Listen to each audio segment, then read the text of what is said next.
Alhamdulillahirabbil alamin. Assalatu wassalamu ala asrofil anbiya'i wal mursalin wa ala alihi wa sahbihi ajmain, amma ba'du. Allahumma shalli ala sayyidina Muhammad wa ala ali sayyidina Muhammad kama shallaita ala sayyidina Ibrahim wa ala ali sayyidina Ibrahim wa barik ala sayyidina Muhammad wa ala ali sayyidina Muhammad kama barakta ala sayyidina Ibrahim wa ala ali sayyidina Ibrahim fil alamin innaka Hamidum Majid. Asbahna wa asbahal mulku lillahi walhamdulillahi la syarika lah, la ilaha illa huwa wa ilaihin nusyur. Asbahna ala fitratil Islam wa kalimatil ikhlas wa ala dini nabiyana Muhammadin sallallahu alaihi wasallam wa ala millati abiyina Ibrahim hanifa wa ma kana minal musyrikin. Raditu billahi rabba wa bil islami dina wa bi Muhammadin nabiyya wa rasulah. Rabbi zidni ilman warzuqni fahman wa amalan salihan. Baik, pertama-tama marilah kita panjatkan puji dan syukur kehadirat Allah Subhanahu wa taala, karena atas kehendaknya alhamdulillah kita bisa menikmati gitu ya, kenikmatan iman dan kenikmatan Islam serta kenikmatan turunan-turunan yang lainnya, sehingga pada saat ini gitu ya kita bisa masih senantiasa untuk beribadah kepada Allah Subhanahu wa taala gitu ya. Alhamdulillah kita masih diberikan kesehatan, masih bisa diberikan kenikmatan untuk bangun pagi gitu ya, dan juga kenikmatan-kenikmatan yang lainnya gitu ya. Dan alhamdulillah juga mungkin kita semua sudah merayakan hari raya Idul Adha gitu ya kemarin-kemarin gitu ya. Alhamdulillah gitu ya. Mudah-mudahan semuanya terbagi makanan gitu ya, daging-daging kurban. Salawat serta salam semoga dapat tercurah limpahkan kepada junjungan kita Habibana wa Nabiyana Muhammad sallallahu alaihi wasallam, kepada para keluarganya, para sahabatnya, para tabi'in tabiatnya, dan mudah-mudahan sampai kepada kita selaku umatnya, yang mudah-mudahan kita pada akhir nanti, di akhirat nanti termasuk dalam golongannya Rasulullah Sallallahu Alaihi Wasallam. Mudah-mudahan kita adalah umat yang dirindukan oleh beliau gitu ya. Mudah-mudahan kita juga bersama dengan beliau di surganya nanti, amin ya robbal alamin. Langsung saja gitu ya, kita sebelumnya perkenalkan gitu ya, nama saya Teguh Jati Purnama dari mahasiswa Pasca Sarjana Program Studi Silvicultur Tropika. Insya Allah akan menjadi moderator pada kajian rutin Pasca Sarjana hari ini gitu ya.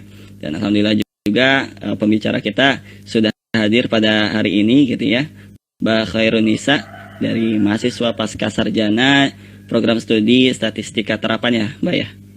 Ya. Nah insya Allah dengan tema yang sudah kita share sebelumnya gitu ya, yaitu tentang Big Data dan juga catatan amal manusia. Masya Allah gitu ya, luar biasa sekali gitu ya materi yang akan disampaikan hari ini. Namun sebelum itu marilah kita buka dulu gitu ya pertemuan kali ini dengan membacakan ta'awudz dan basmalah bersama-sama. A'udzubillahi minasyaitonirrajim. Bismillahirrahmanirrahim. Nah insya Allah langsung saja gitu ya, karena sudah lewat waktu juga gitu ya, 10 menit untuk pembukaannya. Kita langsung saja mendengarkan.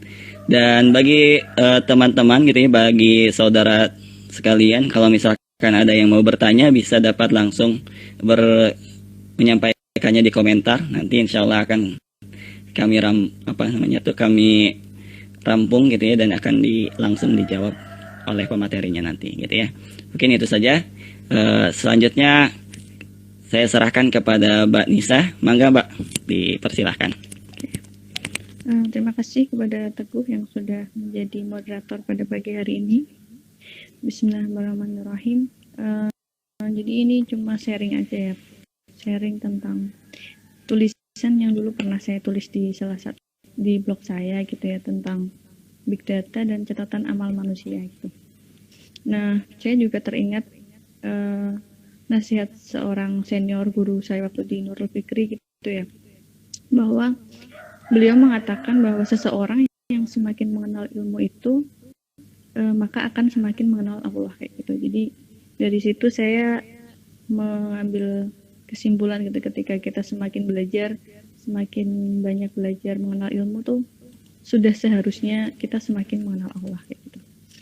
Nah mungkin diawali dengan Big Data ya. Sebelum masuk ke Big Data, sebenarnya mungkin kita sering dengar ya, ada revolusi industri 4.0 yang sebenarnya udah terjadi di tahun 2011 gitu ya, yang kemudian ditandai dengan adanya kita mudahnya pesan tiket online, pesan makan online gitu, berbelanja online gitu.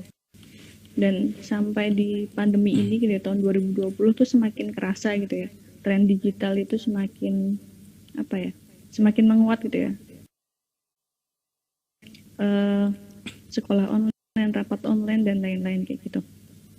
Nah, dari revolusi industri 4.0 itu sebenarnya banyak macamnya gitu ya, seperti kayak ada artificial intelligence atau kecerdasan buatan yang mungkin teman-teman juga tahu kemarin kalau lihat di YouTube-nya Narasi gitu ya, itu di Narasi itu ngukur tingkat emosi waktu Pak Jokowi marah-marah di istana itu.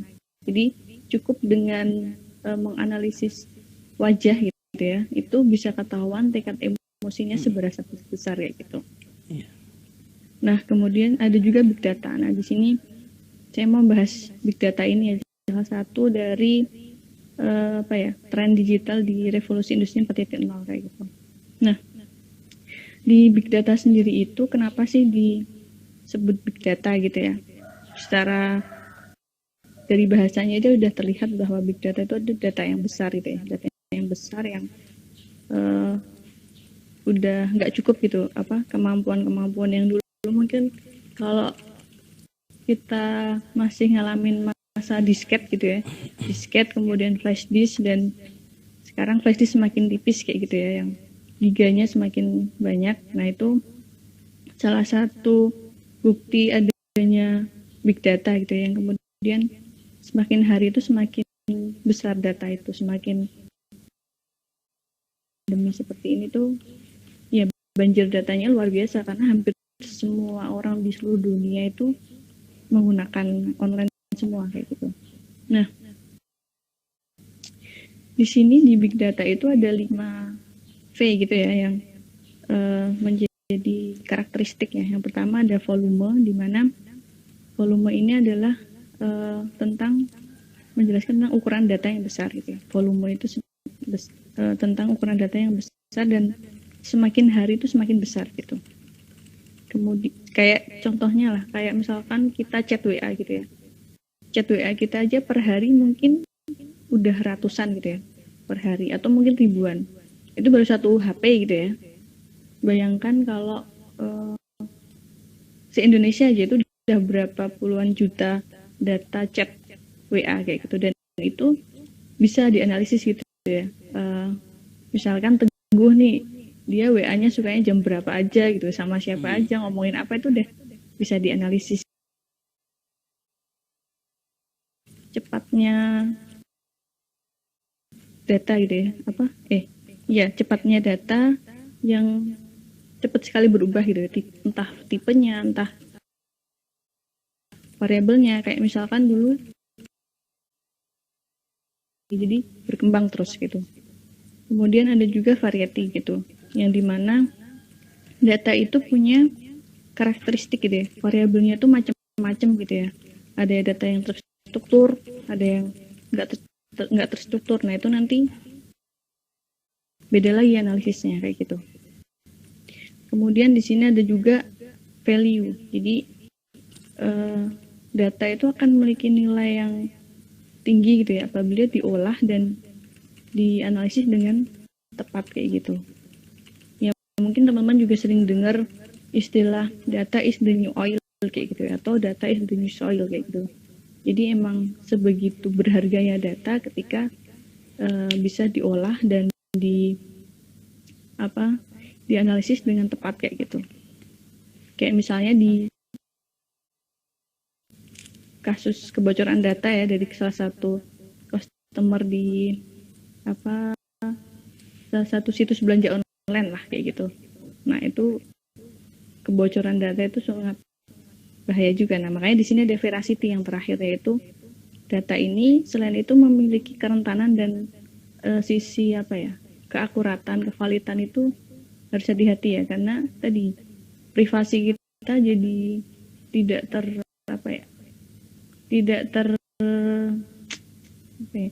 aman gitu ya. Jadi walaupun kita mungkin di grup WA itu ada grup rahasia gitu ya, bisa jadi itu kita itu tetap nggak aman gitu ya ketika kita ngobrol yang itu rahasia, kita udah nganggap oh ini yang tahu cuma grup ini doang, padahal tuh bisa juga dengan mudahnya dihack orang kayak gitu. Jadi harus hati-hatilah dengan salah ngomong atau apa gitu. Nah itu bisa kena UU ITE itu. Nah di big data sendiri itu kan tadi ada 5 poin itu ya, yang kemudian di sini ada 3 konsep ya, atau 3 langkah ya, 3 langkah utama, yaitu tentang bagaimana kita mengolah big data ini. Jadi pertama adalah big datanya itu sendiri, harus ada sumbernya gitu ya, big data. Yang kedua langkah kedua adalah analisis gitu. Jadi nah di langkah 2 inilah yang banyak sekali software metode analisis yang dibutuhkan gitu ya. Di proses analisis tuh biasanya data-data science, seorang data scientist, seorang data analis, seorang data engineer itu dia bergeraknya di situ ya, di bidang analisisnya itu. Jadi dari big data yang datanya luar biasa banyak, nggak terstruktur, masih amburadul, nah perlu dianalisis, dan proses analisisnya pun panjang gitu ya, ada harus cleaning data dan lain-lain kayak gitu. Analisis itu akan menghasilkan suatu keputusan, di mana ya tadi yang dikatakan value-nya itu di situ, keputusan itu yang mahal gitu ya. Keputusan dari proses analisis itu sangat mahal sekali gitu. Mungkin sebagai contohnya gitu ya, simpelnya misalkan kalau misalnya nih kita di salah satu situs belanja online gitu ya, mungkin kita kemarin ngeklik benda apa gitu ya, benda A gitu, terus hari berikutnya kita buka itu lagi, pasti ada rekomendasi lain kayak gitu. Mungkin kita buka feed di Instagram gitu ya, kita buka apa gitu kan, tiba-tiba mesti nyangkut kayak gitu, berkorelasi lah.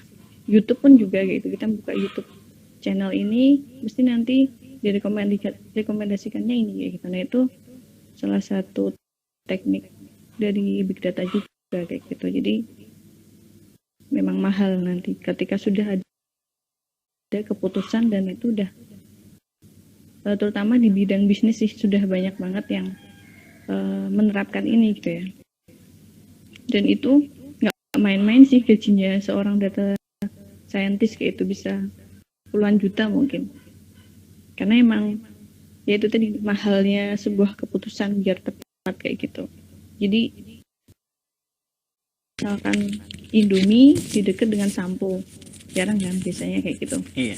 Pasti Indomie deketnya sama makanan lain atau apa, karena di situ kelihatan perilaku konsumen tuh habis beli Indomie mungkin beli kecap atau saus kayak gitu ya. Jadi itu udah ditata kayak gitu. Nah itu singkatnya tentang big data gitu ya.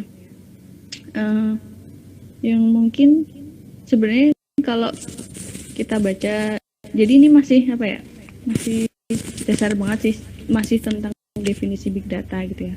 Nah di sini saya mau membahas gitu ya terkait kekerenan big data yang memang luar biasa canggih gitu ya big data. Tapi ternyata gitu ya, setelah kita renungkan, coba kita renungkan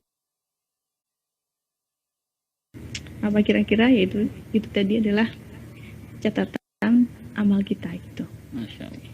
Nah kita aja di dunia digital tuh punya rekam jejak gitu, rekam digital lah. Nah bahkan biasanya kalau daftar mungkin PNS gitu ya, itu biasanya dilacak juga rekam digitalnya kayak apa gitu. Nah ternyata di balik kehebatan itu gitu ya, kekerenan itu ada suatu big data yang luar biasa gitu ya, kecanggihannya itu rekaman amalan kita sehari-hari kayak gitu. Nah di sini ada beberapa ayat ya tentang, jadi di catatan amal itu juga ternyata setelah saya lihat, nah yang pertama ini, yang big data ini tentang pencatatan ya, atau data yang dicatat oleh malaikat kayak gitu ya. Kita coba beralih gitu ya ke kita lihat lagi gitu ya Al-Quran kita gitu ya, di surat Qaf gitu ya, ayat 17-18, yang artinya yaitu ketika dua orang malaikat mencatat amal perbuatannya, seseorang duduk di sebelah kanan dan yang lain duduk di sebelah kiri. Tiada suatu ucapan pun yang diucapkannya melainkan ada di dekatnya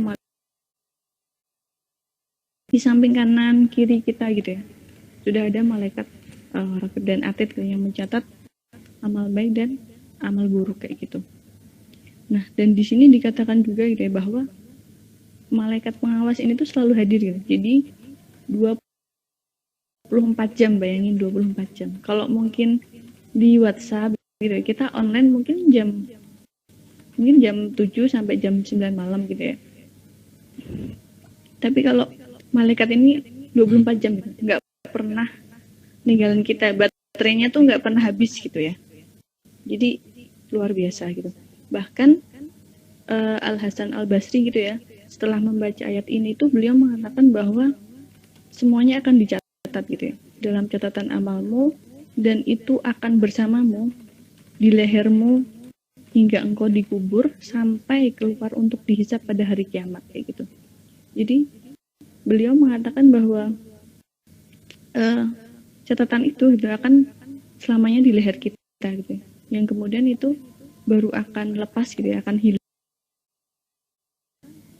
Malaikat itu juga sangat detail gitu ya, sangat detail dan terperinci terhadap data-data amalan kita. Bahkan nggak cuma secara fisik gitu ya, secara batin kadang-kadang kita batin apa gitu ya, niat kita itu udah dicatat gitu kan sama malaikat kayak gitu. Nah, kita coba lihat lagi ya di surat Al-Qamar ayat 52-53 yang artinya, dan segala sesuatu yang telah mereka perbuat tercatat dalam buku-buku catatan gitu ya. Buku-buku catatan yang ada di tangan malaikat.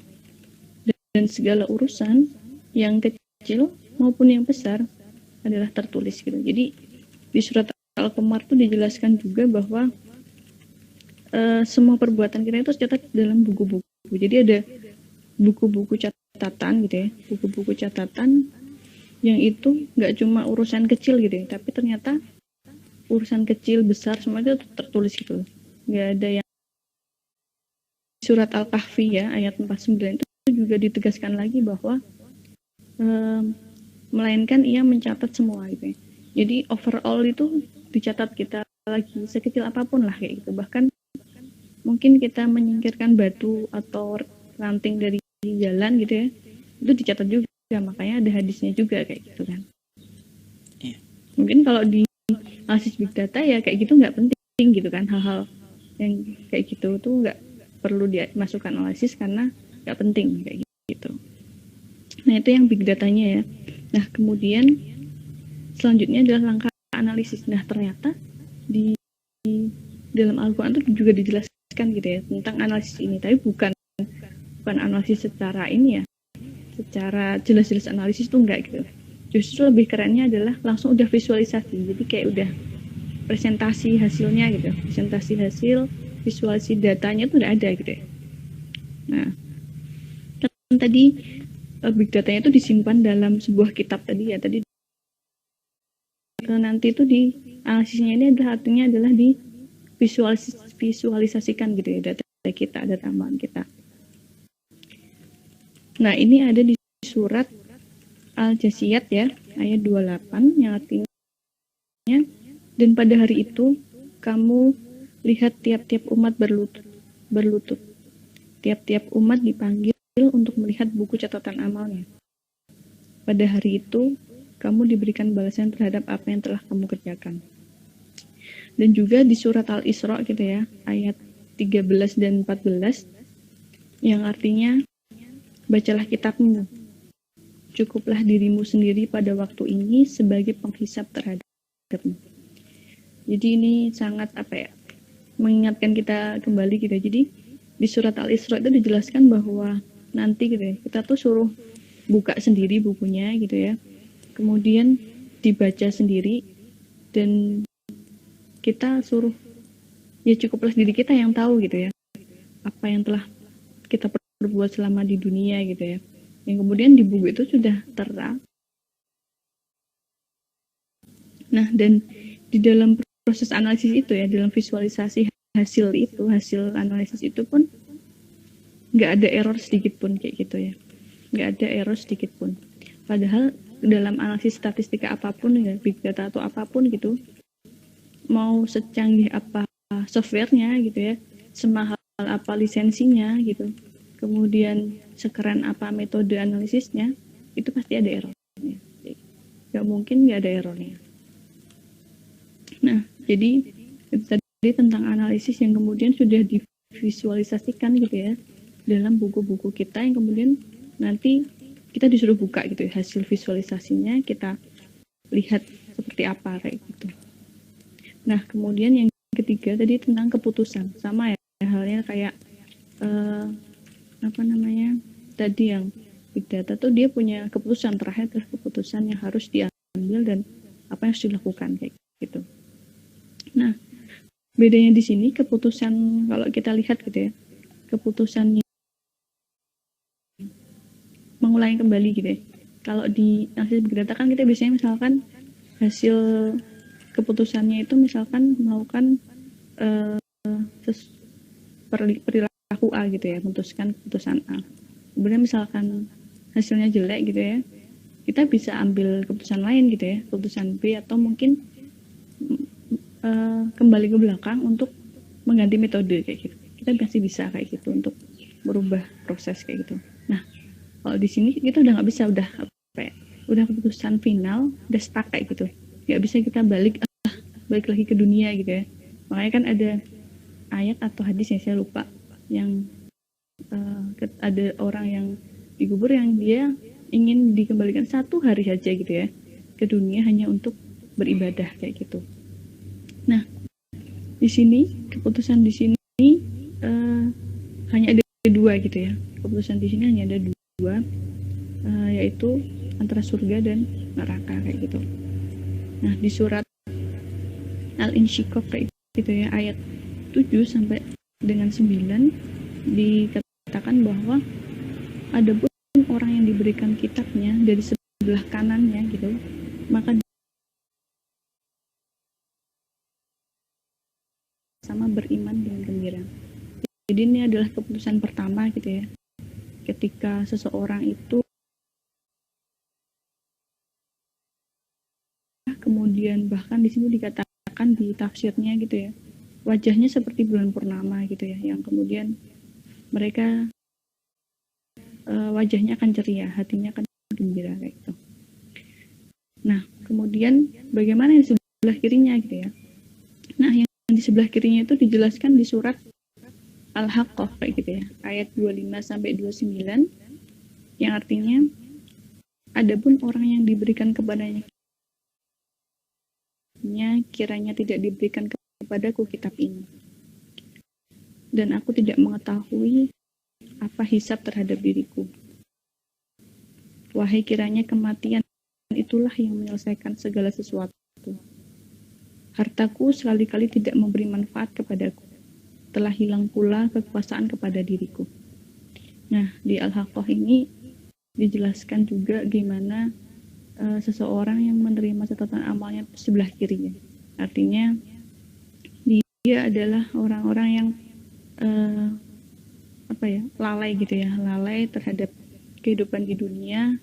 Ya semoga naudzubillah min dzalik, ya semoga kita tidak masuk dalam golongan itu, karena di situ cuma penyesalan gitu ya, adanya cuma penyesalan, nggak ada waktu lagi untuk beramal di dunia karena sudah time is over gitu ya. Jadi ya udah selesai gitu, udah selesai keputusannya itu, nggak bisa dikembalikan lagi kayak gitu. Nah, kemudian ada pesan bagus gitu ya dari Rasulullah SAW bersabda gitu ya, bahwa Jibril alaihissalam datang seraya berkata, ini bagus di kalimatnya, wahai Muhammad, hiduplah sesukamu, karena sungguh engkau akan meninggal. Cintailah siapapun yang engkau sukai, karena sungguh engkau akan berpisah dengannya. dan beramallah sesukamu, karena engkau pasti mendapat imbalan.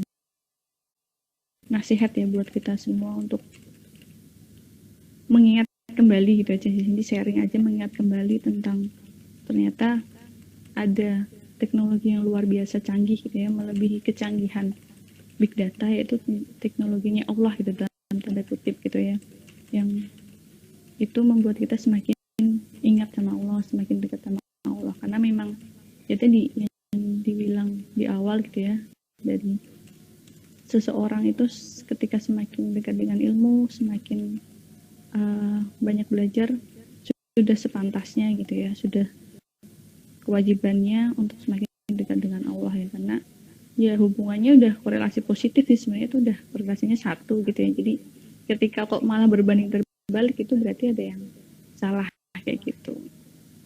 Itu mungkin dan sebagai penutup ini saya mengambil kata-kata dari Mas Eka ya, beliau bisnis intelijen di kitabisa.com, pesan yang bagus gitu ya. Ya ini bagi saya melihat data sama seperti kita melihat waktu. Mungkin itu saya kembalikan ke MC. Iya. Ya, terima kasih Mbak Nisa gitu ya atas pemaparan materinya, sangat luar biasa sekali gitu ya terkait big data ini gitu ya. Ternyata secanggih apapun gitu ya, seluas apapun, volume sebesar apapun, untuk data yang ada di dunia ternyata ada yang lebih besar gitu ya. Dan itu bahkan tidak mengenal waktu mungkin gitu ya. Nah, kalau misalkan ternyata udah ada yang lebih canggih sebenarnya gitu ya, yaitu adalah datanya Allah gitu ya, dan juga ini. Nah, mungkin izin mereview beberapa materi tadi gitu ya, bahwasanya big data adalah merupakan data yang besar, dan juga data itu ada 5 V ya gitu ya tadi ya Mbak ya. Ada volume, ada velocity, ada variety, ada value, sama terakhir itu apa? Frequency ya? Atau bukan? Nah, dan juga F yang terakhir itu apa namanya? Keamanan, terkait keamanan. Iya, velocity. Nah, dan juga bahwasanya dalam bagaimana cara untuk mengolah data ternyata harus ada,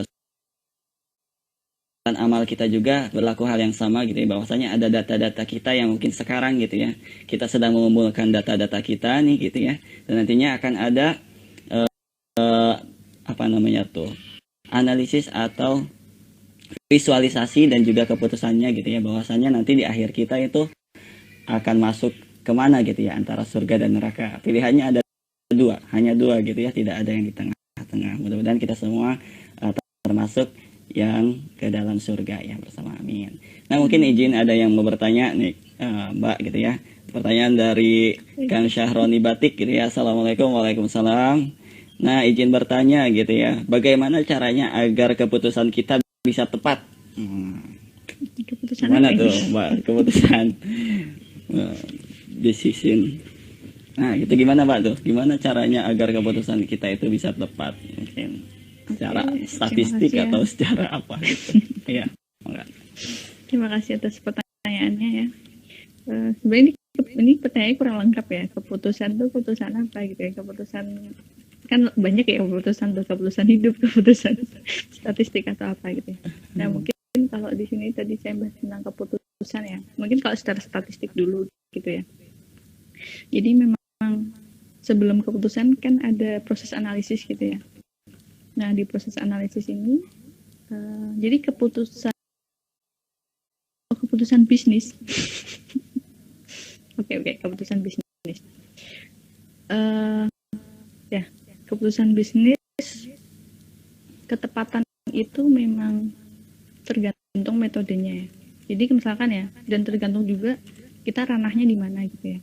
Beda nanti metode di kesehatan sama metode di bisnis kayak gitu.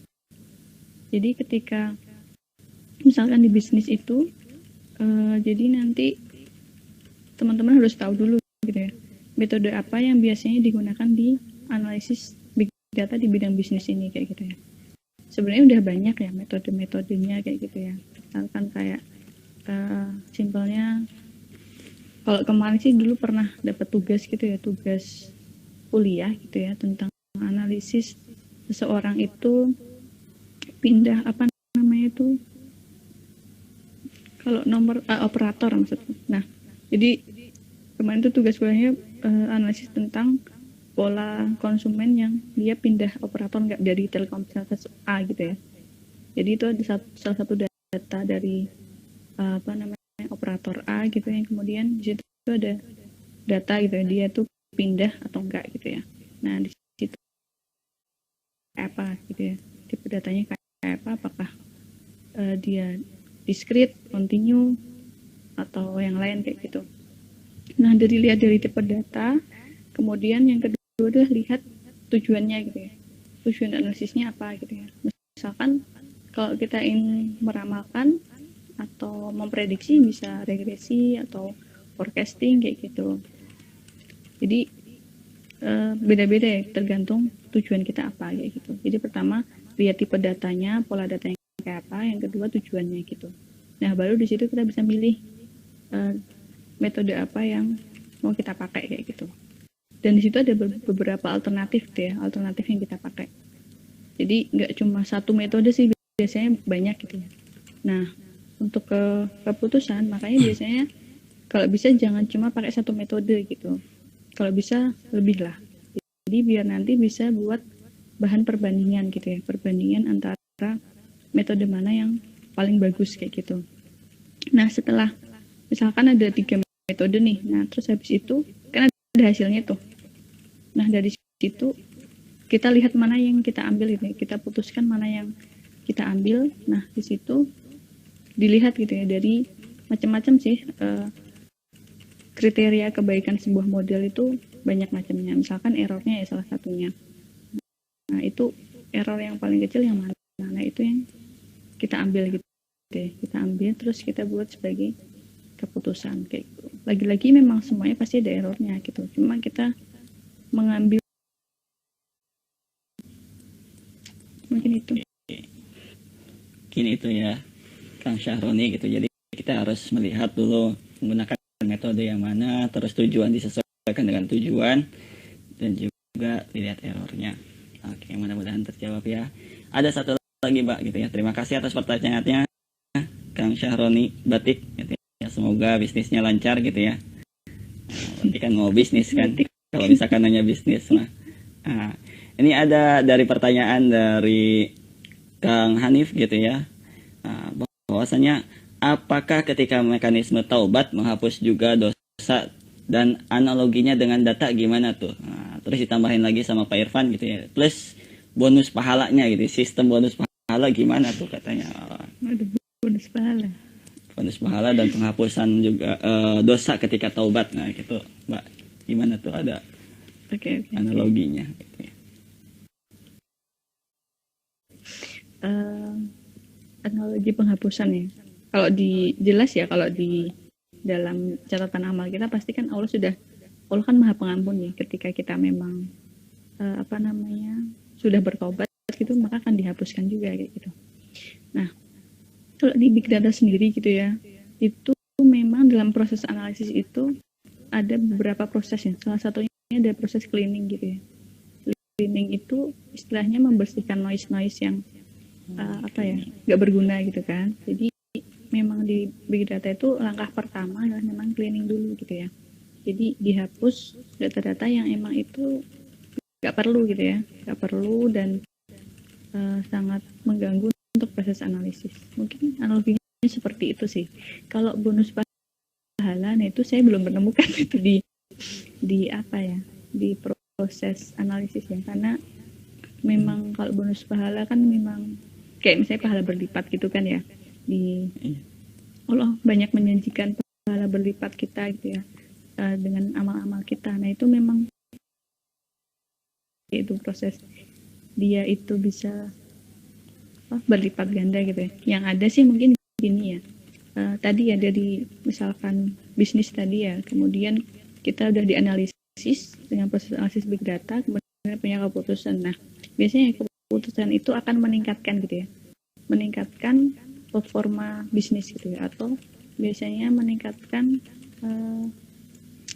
pembelian customer kayak gitu. Jadi misalnya dari itu dianalisis, oh ternyata barang yang paling disenangi gitu ya, itu ternyata barang A gitu. Kemudian cari proses marketing yang paling pas kayak gitu.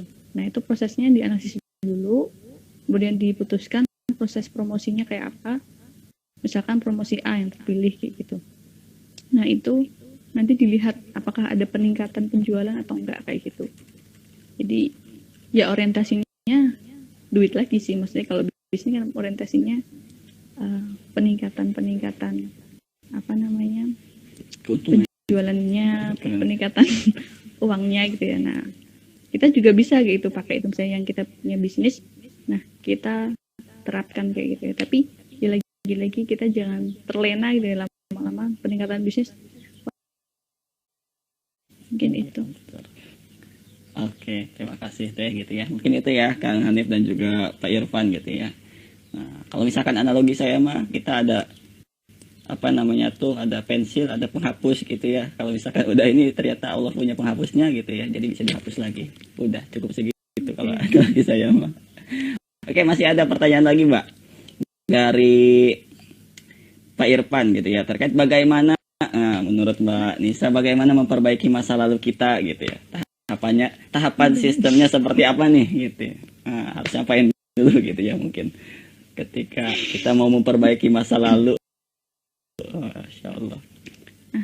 Oke ya, masa lalu mungkin saya kembali lagi gitu ya ke perkataannya Mas Eka gitu ya, yang ini cukup menjadi buah renungan bagi saya juga ya. Jadi beliau mengatakan bagi saya melihat data itu seperti melihat waktu gitu. Ya ini memperbaiki masa lalu dan membuat data itu kayak melihat waktu memang gitu kan. Makanya di Al-Quran juga sangat diingatkan ya, dan demi waktu gitu ya. Jadi waktu, data itu seperti waktu. Jadi ketika kita melihat waktu, ya kita akan memperbaiki masa lalu dan membuat rencana lebih matang untuk masa depan. Nah, apa masa lalu itu juga tidak sepenuhnya kita hapus gitu ya. Jadi kita lupakan 100% tuh juga kalau bisa jangan gitu ya. Karena dari masa lalu itu berarti ada data kita yang masa lalu yang kita masih ingat mungkin ya, atau mungkin dosa-dosa kita yang pernah kita lakukan. Nah, itu kita ambil gitu ya. Terus kita ingat kembali, kita evaluasi kembali gitu kan. Tentang kenapa ya dulu kok kayak gini gitu ya. Kenapa dulu melakukan ini, terus ternyata sekarang kan kita udah tahu nih apa namanya yang amal-amal kebaikannya lebih baik kayak gitu ya. Kemudian dari data masa lalu itu kita jadikan acuan gitu ya, acuan untuk lebih baik merancang ke masa depan gitu ya. Ya sama halnya ya di big data pun dia butuh data-data lama gitu, bahkan jutaan atau ribuan gitu ya, ribuan data wajah manusia gitu ya, yang digunakan untuk memprediksi masa depan, memprediksi tingkat emosi seseorang ke depannya kayak gitu. Jadi memang kita perlu juga gitu ya, jangan 100% melupakan masa lalu gitu ya. Kita juga harus, tapi masa lalu sebagai pengalaman, sebagai bahan evaluasi gitu ya, bahan evaluasi, bahan renungan kita untuk membuat diri kita lebih baik kayak gitu. Mungkin itu sih ya, kayak mungkin lihat kaca spion, perlu lihat ke belakang ya, jangan ada sesuatu yang berbahaya gitu ya. Nah, baru kita fokus ke depan. Mungkin itu Pak Irfan. Nah, mungkin seperti itu Pak Irfan. Atur nuhun katanya saja. Oke, sama-sama. Oke, masih ada waktu berapa menit lagi ya? Oh iya, 10 menit lagi gitu ya. Masih ada waktu 10 menit lagi. Kalau misalkan masih ada yang bertanya silakan gitu ya. Ditanyakan gitu ya. Terkait catatan amal dan juga big data ini gitu ya, tentunya. Oke. Ada lagi kah yang mau bertanya? Bisa langsung di komentar. Nah ya, terkait bahwasannya katanya data juga seperti waktu gitu ya. Nah, itu ada yang menyebutkan al-asar gitu ya. Al-asar. Pesannya dalam Quran 3 orang, kecuali kalau misalkan kita beriman, beramal soleh, dan juga saling mengingatkan ya gitu. Nah, mudah-mudahan kita juga bisa memperbaiki waktu kita mungkin gitu ya, yang sebelumnya sudah mempunyai data-data kita masa lalu nih gitu ya. Nah, apakah kita sudah melakukannya sebagai amal solihkah, lebih banyak amal solihkahnya gitu ya, atau amal salahnya gitu ya. Kita bisa perbaiki, evaluasi sekarang gitu ya, dan juga saling mengingatkan tentunya. Oke, ada lagi kah yang mau ditanyakan? Ya, menarik, insyaallah menarik sekali Mbak Fia. Nah, ada yang ditanyakan lagi kah? Kalau tidak, mungkin terakhir ada closing statement aja gitu ya, kalau misalkan tidak ada lagi mah. Nah, mungkin Teh gitu ya, enggak gitu ya, closing statement dari Teh Nisa gitu ya buat. Ini ada lagi nih satu Teh. Dikit katanya. Baca kira-kira kenapa bisa terjadi kebocoran data ya? Nah, kenapa bisa terjadi bocornya data gitu. Terakhir mungkin. Oke, terima kasih ya Uti. Nah, mungkin kita juga kemarin atau mungkin ada yang jadi korban gitu kebocoran data salah satu platform online belanja online kemarin gitu ya. Emang kemarin kan terjadi kebocoran data yang cukup banyak juga, data customer yang bocor gitu ya. Nah, kenapa terjadi gitu ya? Lagi-lagi sih ini tentang tentang akhlak juga sih sebenarnya gitu ya.